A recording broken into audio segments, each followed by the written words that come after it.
One more time. Let me get my shadow all the way. Hold on. Ready? Go. One more time. Hold on. Go. Start off again.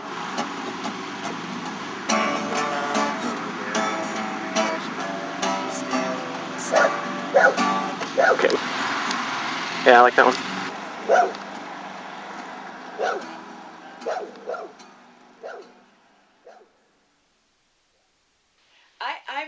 I just go breezily on my own way and do Zappy as I please. So he has his own TV requests. He has a and he spends a lot of time talking on the phone. And the small TV in the kitchen, Chris used to watch baseball games with it, and also Chris liked to cut off David Letterman. As I walk up the hill, my mind stood still.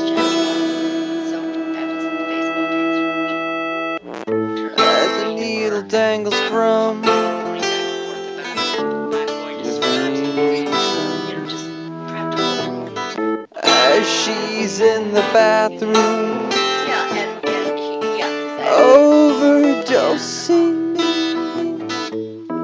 I'm in the kitchen, chasing dragons. I mean, it's like watching summer. It's just miraculous. I mean, it's like watching summer. I mean, it's like watching.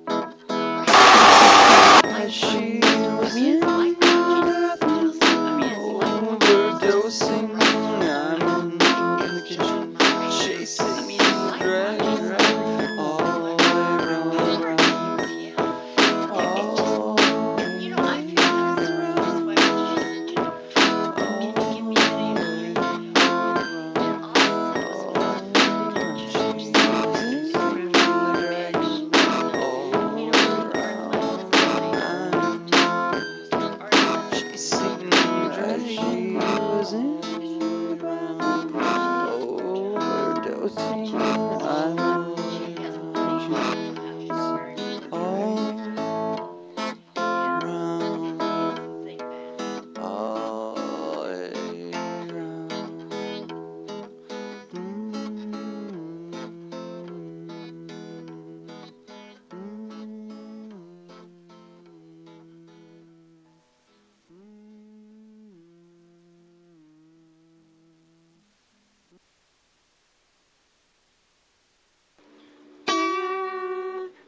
Right, wrong, forward.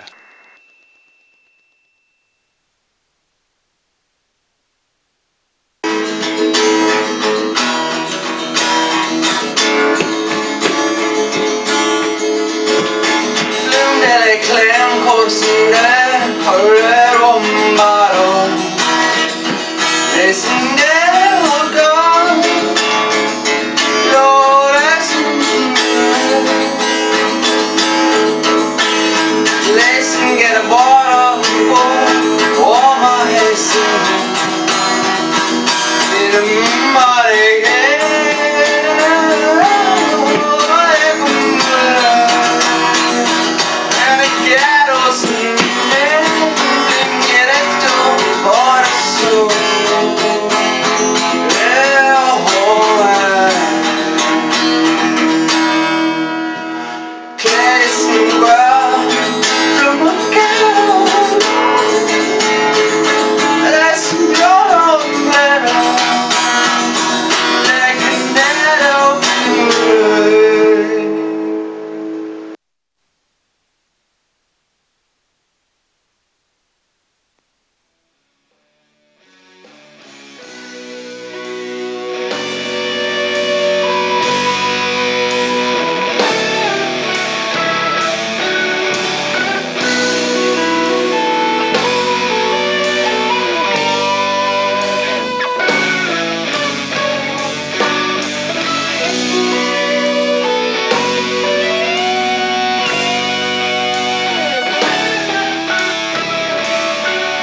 So Slurblown is known in most parts of the United States.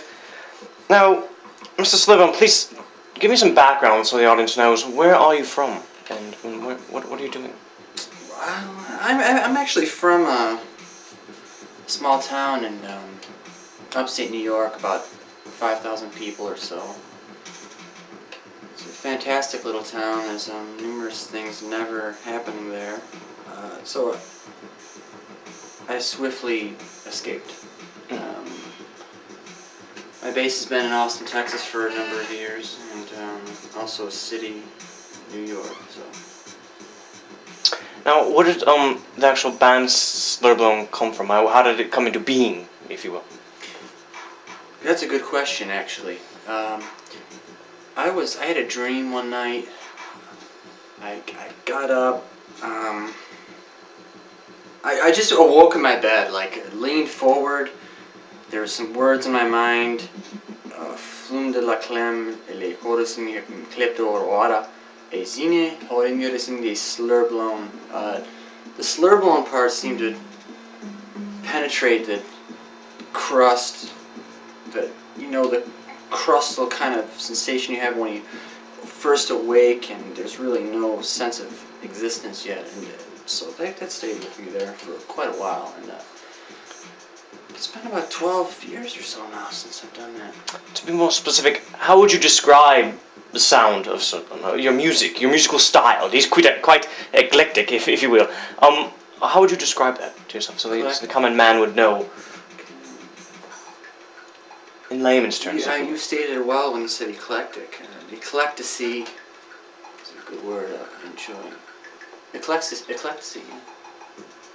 Eclecticy, yes. Very, very, very intuitive, yes. Tell me about what would you call the typical Slurblown fan, if you will? I mean, how do you feel about having an audience to perform to? I mean, do you prefer a certain type of person, say, biker, maybe nerd, preppy? How would you describe your fans? And how do you feel about it? Expand upon it. Very loved. I love my fans.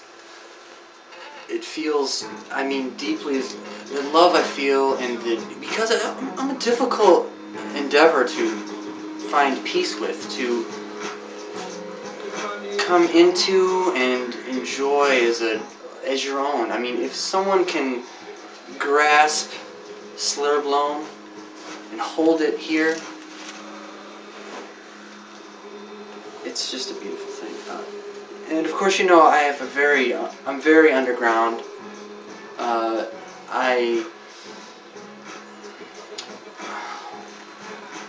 It's just, I cry on stage sometimes, and it's not a phony kind of placebo-driven tear. It's, a pop star will do this thing. It's so easy to control 1 million people, or 100,000 people in an audience, but to control 5 people is really, I would give so much respect to all the individuals that are really performing for 5 people in the clubs, or the club owner and their girlfriend, like I've done on many occasions. Speaking of girlfriend, is there a Mrs. Slurblown? Well, yes, actually there is. She isn't here right now. Let's not talk about personal type things like that, though. What about you, Chuck? You got a wife? We don't need to talk about me right now. Fantastic. Take me back to 1979, Jonestown, South America. Yes, of course. I was about 5 at the time. I was only about 5 years old during Jonestown. I'd like to say Viva la Jonestown, though. For sure. And, you had asked earlier, how does one get to penetrate these sort of sounds? I've often been inspired by the lawnmower and the refrigerator. It vibrates, these things come forth. Or just picking apples, yanking it from its embryo. And these sounds come forth in my music, and it's fantastic, I have to say. It's fantastic. Yes. Where do you see Slurblown in the future, 5 years from now? I mean, being the culture phenomenon that it is right now, I just like to see how do you perceive the.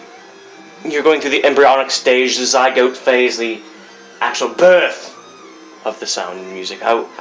Where do you see your adolescence? Well, it's always going to be a solo project. I really despise the term one-man band because I don't have cymbals on my knees. You see, I'm not playing a kick drum with one foot. I have other members in my band. They're from Japan. They're made in Japan. They really drove me to get up there and perform. I had been doing Slurblown for a number of years before I got the gall to get up there and play with the things in front of me. I placed them in front of me, and it gave me the strength to get up there and do it. And so I would say there's about 6 members in my band. Me probably being the most lackadaisical and the least talented of the group. Yes, yes.